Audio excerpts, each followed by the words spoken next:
Good morning students. अज आप 4th unit इलैक्ट्रोमैग्नेटिक induction start करन जा रहे हैं। ये वीडियोज़ उन्होंने बच्चों लिए है जो कि लाइव लैक्चर जोड़ा अटेंड नहीं कर सकते। सो उन्होंने लिए ये वीडियो जी है बनाई जा रही है। सो अज आप फस्ट टॉपिक जो करांगे वो है इलैक्ट्रोमैग्नेटिक इंडक्शन।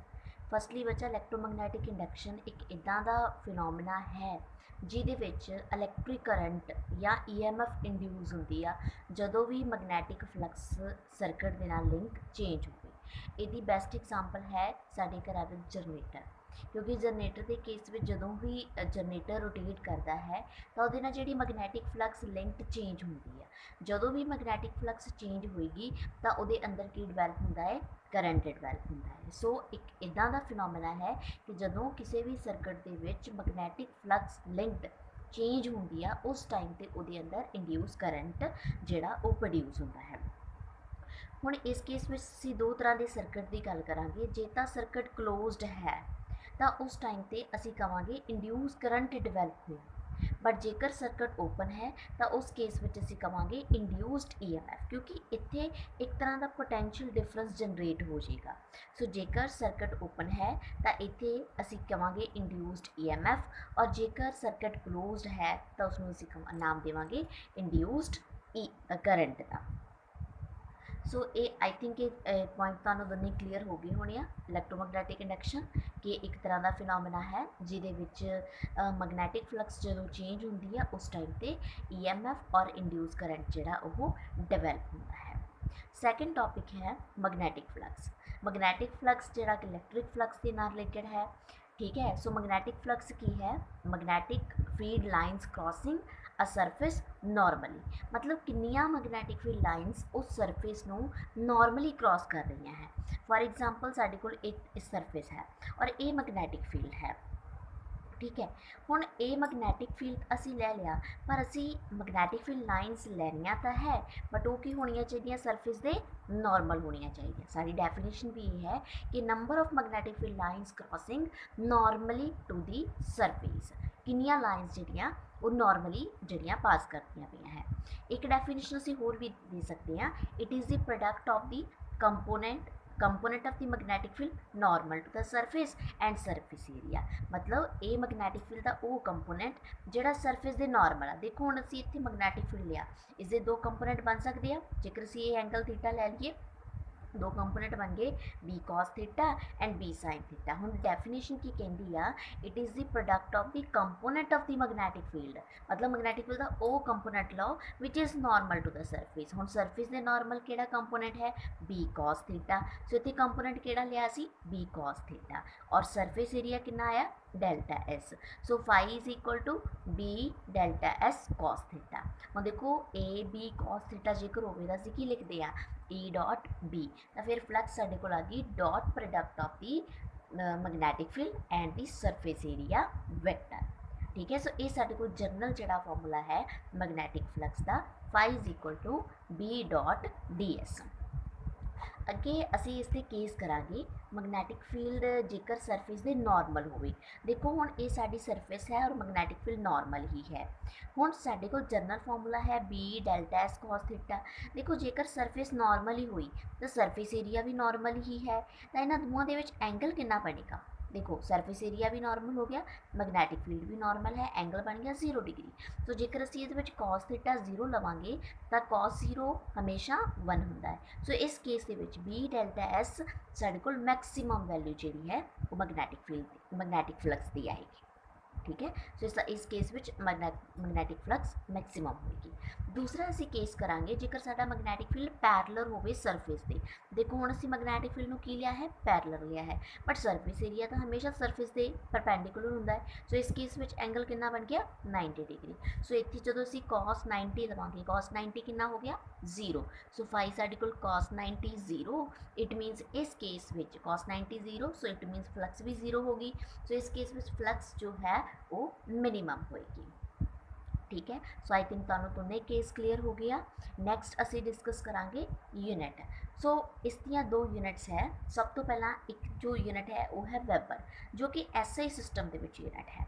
और असी वेबर नूं किवें लिख सकते हैं? एक तो नाल मैगनैटिक फील्ड की यूनिट लिखनी पेगी तो नाल ही सरफेस एरिया की यूनिट लिखनी पेगी। सो मैगनैटिक फील्ड की यूनिट कितनी होंगी आ टेस्ला एंड एरिया की यूनिट मीटर स्केयर। सो फिर असीं इहदी डेफिनेशन दे सकते हैं 1 weber is the unit of magnetic flux. कदों यूनिट होएगी मैगनैटिक फ्लक्स की van surface area having when any surface having surface area 1 meter square is held perpendicular to magnetic field 1 Tesla. मतलब जो flux 1 weber उदों होएगी जो कोई भी सरफेस जिसका सरफेस एरिया कितना है 1 मीटर और वो किन्ने मैगनैटिक फील्ड च प्रेजेंट होएगी वो हमेशा 1 टेस्ला मैगनैटिक फील्ड दे विच प्रेजेंट होएगी। उस टाइम ते जिहड़ी मैगनैटिक फ्लक्स की यूनिट है वो होएगी 1 वेबर। इस तरह ही जो नैक्सट यूनिट है वो है CGSE दे विच इसनूं असीं बोलते हैं मैक्सवैल यूनिट। और CGSE सिस्टम दे विच 1 मैक्सवैल टेस्ला नहीं असीं लैंदे उदों असीं गॉस लैंदे आ ते एरिया दी जिहड़ी यूनिट है वो असीं लैंदे आ 1 सेंटीमीटर। तो फिर असीं इस तरह ही डिफाइन कर सकते हैं 1 मैक्सवैल, ठीक है, 1 Maxwell is the unit of magnetic flux when any surface जो कोई भी surface when any surface having area, हाँ जी, हुण एरिया कितना होएगा area 1 centimetre square is held perpendicularly to magnetic field 1 gauss. मतलब इस केस में जो मैगनैटिक फील्ड है वो 1 गॉस होएगा एंड एरिया जिहड़ा है वो 1 सेंटीमीटर होएगा। सो ये दोनों यूनिट्स है, एक असीं CGSE विच कीती है तो दूसरी यूनिट जिहड़ी है असीं SI सिस्टम दे विच कीती है। नैक्सट जो बड़ा ही इंपॉर्टेंट क्वेश्चन सानू पेपर दे विच आता है what is the relation between Weber and Maxwell. मतलब असीं दोनों यूनिट्स डिस्कस कर लिया है बट हुण इन्हां विच रिलेशन की होएगा असीं ये डिस्कस करांगे। देखो बच्चा सब तो पहला 1 वेबर कादे इक्वल हुंदा है 1 weber 1 tesla into 1 meter square.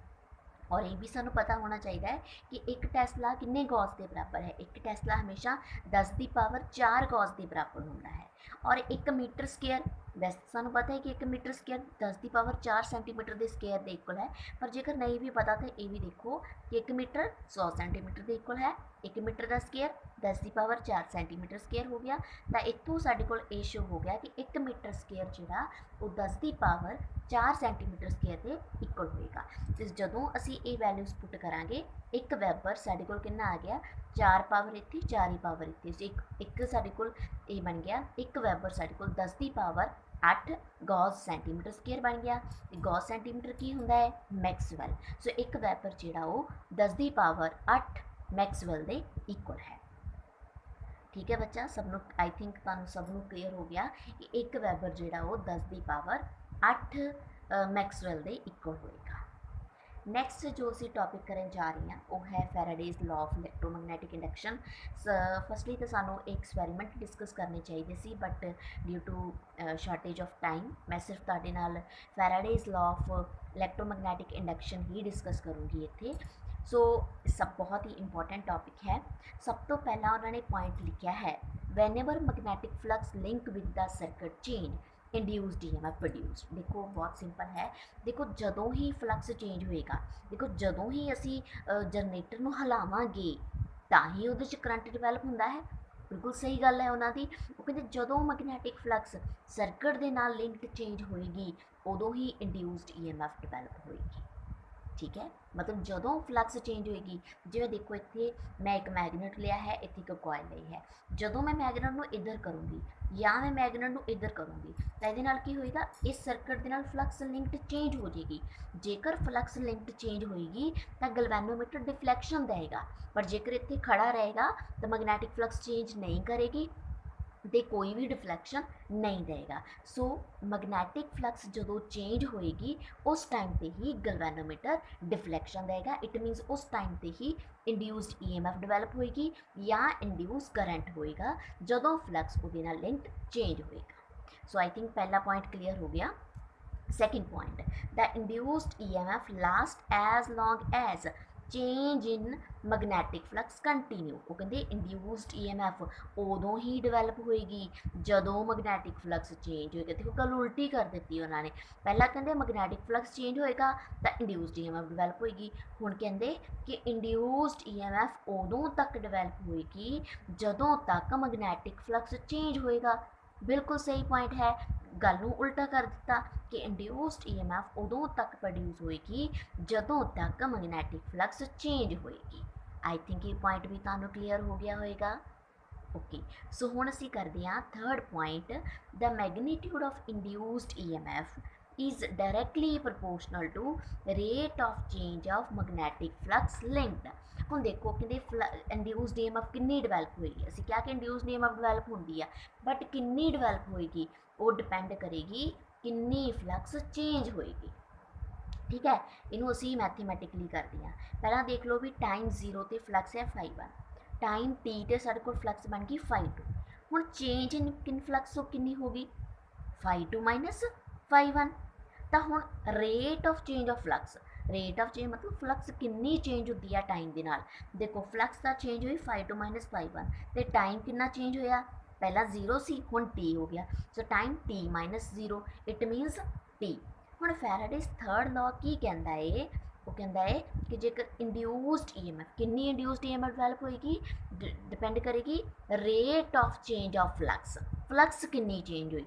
ਤਾਂ ਦੇਖੋ E induced EMF directly proportional to φ2 minus φ1 upon t। Proportionality sign ਹੈ, ਇਸ ਨੂੰ ਅਸੀਂ ਰਿਮੂਵ ਕਰਾਂਗੇ, ਕੀ ਆ ਜਾਏਗਾ, ਇਹ ਤਾਂ ਸਾਡੇ ਕੋਲ ਜਨਰਲ ਫਾਰਮੂਲਾ ਆ ਗਿਆ। ਜੇ ਅਸੀਂ ਸਮਾਲ ਫਾਰਮ ਦੇ ਵਿੱਚ ਲਿਖਣਾ ਹੈ ਤਾਂ ਇਹਨੂੰ ਅਸੀਂ ਲੈਟ ਕਰ ਲਾਂ ਕਿ ਡੀ ਫਾਈ ਕੀ ਆ, small flux change, D T small change in time. ਤਾਂ ਅਸੀਂ ਇੱਥੇ ਲਿਖਾਂਗੇ E K D phi upon D T, small change in flux and small change in time. ਠੀਕ ਹੈ, ਸੋ ਕੇ ਕੌਂਸਟੈਂਟ ਅਸੀਂ 1 ਲੈਟ ਕਰ ਲੈਂਦੇ ਹਾਂ। ਸਾਡੇ ਕੋਲ ਇਹ ਫਾਰਮੂਲਾ ਬਣ ਗਿਆ E is equal to minus D phi upon D T. ਹੁਣ ਤੁਸੀਂ ਕਹੋਗੇ ਕਿ ਮਾਈਨਸ ਸਾਈਨ ਕਿੱਥੇ ਆਇਆ, ਅਸਲ ਵਿੱਚ ਜੋ ਇੰਡਿਊਸਡ EMF ਹੈ ਹਮੇਸ਼ਾ ਆਪਣੇ ਕੌਜ਼ ਨੂੰ ਅਪੋਜ਼ ਕਰਦੀ ਹੈ, ਜੋ ਕਿ ਲੈਂਜ਼ ਰੂਲ ਨੇ ਦਿੱਤਾ ਹੈ। ਠੀਕ ਹੈ, ਸੋ ਉਸ ਰੂਲ ਜਿਹੜਾ ਕਿ ਰੂਲ ਅਸੀਂ ਅੱਗੇ ਡਿਸਕਸ ਕਰਾਂਗੇ, ਸੋ ਉਸ ਦੇ ਕਰਕੇ ਇੱਥੇ ਨੈਗੇਟਿਵ ਸਾਈਨ ਆਇਆ ਹੈ। ਜੇਕਰ ਹੁਣ ਅਸੀਂ ਨੰਬਰ ਆਫ ਟਰਨਸ ਵਧਾ ਦਈਏ, ਪਹਿਲਾਂ ਮੰਨ ਲਓ ਇੱਕ ਕੋਇਲ ਸੀ ਉਹਦੇ ਲਈ ਫਾਰਮੂਲਾ ਇਹ ਓਕੇ ਹੈ, ਬਟ ਜੇਕਰ ਅਸੀਂ ਨੰਬਰ ਆਫ ਟਰਨਸ ਇੰਕਰੀਜ਼ ਕਰ ਦਈਏ, n ਨੰਬਰ ਆਫ ਟਰਨਸ ਕਰ ਦਈਏ, ਤਾਂ ਫਿਰ ਸਾਡੇ ਕੋਲ ਆਏਗਾ E is equal to minus n D phi upon D T. ਤਾਂ ਇਹ ਸਾਡੇ ਕੋਲ ਜਰਨਲ ਫਾਰਮੂਲਾ ਆ ਜਾਏਗਾ। ਠੀਕ ਹੈ ਬੱਚੇ, ਆਈ ਥਿੰਕ ਤੁਹਾਨੂੰ ਇਹ ਟੌਪਿਕ ਵੀ ਕਲੀਅਰ ਹੋਏਗਾ। ਨੈਕਸਟ ਟੌਪਿਕ ਅਸੀਂ ਕਰਾਂਗੇ ਲੈਂਜ਼ ਰੂਲ। ਦੇਖੋ ਲੈਂਜ਼ ਰੂਲ ਬਹੁਤ ਹੀ ਸਿੰਪਲ ਹੈ।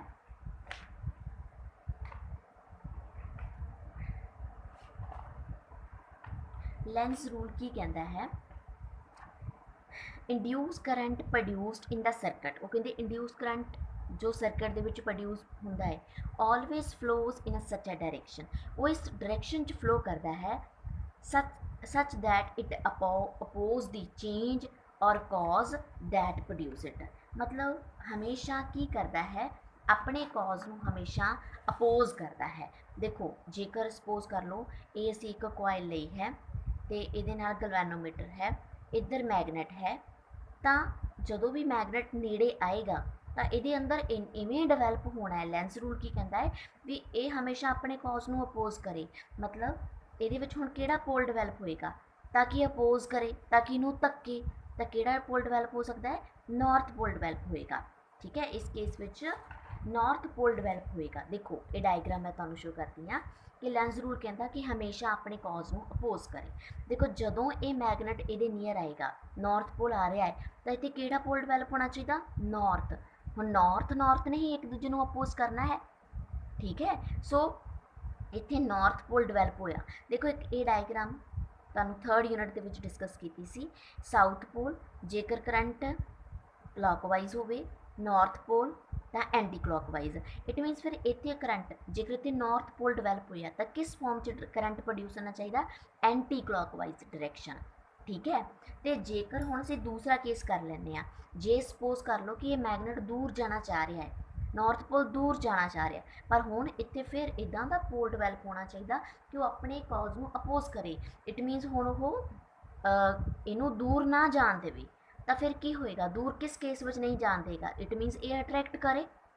ठीक है। हुण अट्रैक्ट किस केस विच कर सकदा जेकर इत्थे साउथ पोल डिवेलप होवे, ठीक है। सो दोनों ही केस ये है कि लेंस रूल के अकॉर्डिंग कि जो भी इंड्यूस करंट डिवेलप होंदा है, इंड्यूस्ड ईएमएफ सर्किट दे विच डिवेलप होंदी आ, वो हमेशा अपने कॉज नूं अपोज करती है, मतलब इदां दा कोई पोल डिवेलप करती है ताकि जां तां वो रिपेल कर सके या अट्रैक्ट कर सके, ठीक है। सो इवें दी डायरैक्शन होएगी करंट की ताकि वो अपने कॉज नूं अपोज कर सके। So thank you.